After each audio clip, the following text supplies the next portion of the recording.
The New England Patriots fell to the Pittsburgh Steelers in Week 3, losing the game 21-14. It appeared to be a winnable game at home. However, the Patriots' offense was unable to keep the ball in their possession, turning the ball over 5 times. New England's ball security issues started on their first drive of the game with a fumble by running back Ramondre Stevenson, and it was all downhill from there. Fellow RB Antonio Gibson and quarterback Drake may had their issues, too, highlighting how the aforementioned trio must be better by avoiding another giveaway party if the Patriots are going to start winning again. Patriots must solve giveaway issues after Week 3. After he was the best player on the field in Week 2 in Miami, Stevenson fumbled twice in critical moments in Week 3. On the first fumble, Stevenson was unable to see the linebacker on his left, who was able to rotate himself and knock the ball free. On the second fumble, Pittsburgh blitzed untouched right through the A-gap and clipped Stevenson in the backfield, which forced him to stumble and lose his balance while falling into the end zone. Hat tip any sports fellow. Much to his dismay, Gibson didn't fare much better. Gibson fumbled a costly carry in the third quarter after New England's defense forced a punt.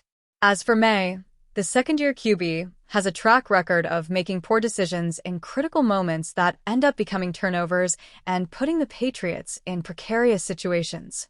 This dates to last year as a rookie, but it's happening again 3 weeks into his sophomore season.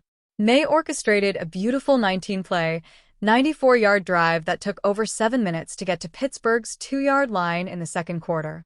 Unfortunately, the Patriots' signal caller eventually threw a red zone interception with 12 seconds remaining, killing his team's momentum. While May played a role in that blunder, Patriots fans should have 2 issues with this entire sequence. The first is that head coach Mike Vrabel should have used a timeout to help settle the offense before halftime. The second was the play calling in the red zone, issuing 3 straight passes from the 2-yard line rather than running the ball. At this point in the game, Stevenson had only fumbled once, and May hadn't thrown an interception yet. It's fair to say that a run play of some kind would have been a better option to score before halftime. The Patriots aren't going to win many games by being error repeaters and turning the ball over 5 times. If they want to even think about challenging for a playoff spot, improving ball security should be a top Vrabel and company's to-do list.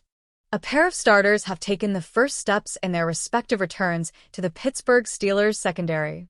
Cornerback Joey Porter Jr. and safety Deshaun Elliott each participated in Wednesday's practice, according to the injury report. It's the first time either had done so since suffering injuries during the September 7th season-opening win at the New York Jets. Porter suffered a hamstring injury and Elliott a knee ailment that day. Each was listed as a limited participant for Wednesday's practice at UPMC Rooney Sports Complex. The Steelers practice again Thursday before departing for Ireland later in the day. They will practice in Dublin on Friday, after which the official status report for Sunday's game against the Minnesota Vikings will be released. Porter and Elliott are the only players of note on Wednesday's injury report. Outside linebacker Alex Highsmith's knee has already been ruled out for a second consecutive week, and inside linebacker Patrick Queen, oblique, was limited Wednesday but did not miss any game snaps this past Sunday because of that injury. 6 starters were given the day off by coach Mike Tomlin, defensive lineman Cameron Hayward, outside linebacker TJ Watt, cornerback Darius Slay, tight end Jonas Smith, guard Isaac Simolo, and running back Jaylen Warren. Of note is that Wednesday is believed to be the first such Veterans Day off in the career of the 4-year veteran Warren, who turns 27 in 4.5 weeks. Slay was not given an injury designation despite being down for a time during Sunday's win at the New England Patriots. The Steelers are headed to Dublin, Ireland for Sunday's game against the Minnesota Vikings, and the latest episode of The Standard previews the trip as well as looks back on the Steelers' first few games of the season. The upcoming episode, The Standard, Homecoming, includes interviews with NFL Commissioner Roger Goodell, Steelers President Art Rooney II, and Steelers Vice President of Business Development and Strategy Dan Rooney, talking about the first regular season NFL game to ever be played in Ireland. Fair to say we lobbied pretty hard to get this game in Ireland, said Art Rooney II. It took a few years for it to happen, but I think even the league is a little surprised the demand for tickets and the attention the game is getting. When the league announced the NFL Dublin game, It was a no-brainer for the Steelers to play in it with the strong connection the Rooney family has to Ireland. Late Steelers chairman and ambassador to Ireland Dan Rooney Sr. always dreamt to have a regular season game in Ireland, and it has come true. The connection between the Steelers and Ireland and the NFL is so strong that it was a natural choice to have the Steelers there, said Goodell. I know Dan will be smiling down on all of us. The episode of The Standard will also include a recap of the first 2 games of the season, including interviews with key players. In addition, there will be behind-the-scenes stories on the preparation for Ireland, touching on an array of topics. The upcoming episode of The Standard will hit Steelers.com and all of the team's digital and social platforms on Friday, September 26th at 7 p.m.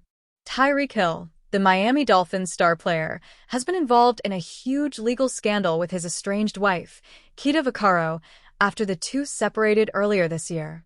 Amid all the mess, there were strong reports of the Pittsburgh Steelers being interested in trading for Tyreek Hill. But it seems Tyreek Hill's future in the NFL is all set to go through a huge change.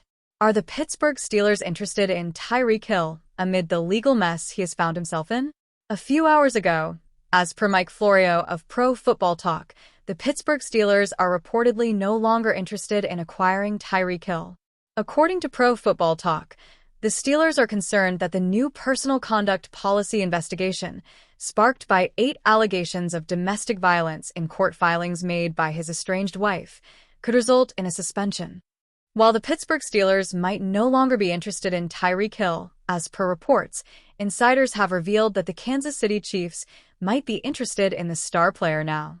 With Xavier Worthy being unavailable for the next few matches and the team going through a rough start, there might be a spot available for Tyreek Hill now. But nothing has been confirmed yet. Neither the Pittsburgh Steelers nor Tyreek Hill has confirmed these speculations, as both the team and the NFL star player remain silent. What happened between Tyreek Hill and his estranged wife, Kita Vaccaro? Tyreek Hill's personal life has been under the spotlight for the last couple of years, as he fathered a total of 11 children with different women, including a daughter with Kita Vaccaro. Tyreek Hill and his estranged wife, Kita Vaccaro, separated in April 2025 after it was reported that the star player was physically violent towards his wife. According to TMZ, as per the new filings of their divorce proceedings, Kita Vaccaro has alleged that Tyreek Hill had gotten physically violent with her when they were speaking about a post-nuptial agreement. Apart from this, the legal proceedings also reported another incident from an Orlando hotel where Tyreek Hill supposedly violently attacked her, throwing her to the floor, twisting her intimate body parts, ripping her hair out, and grabbing anything on her person he could get a hold of. Neither Kita Vaccaro nor the Miami Dolphins star player, Tyreek Hill, have issued any public statements over the controversy and continue to remain silent about it.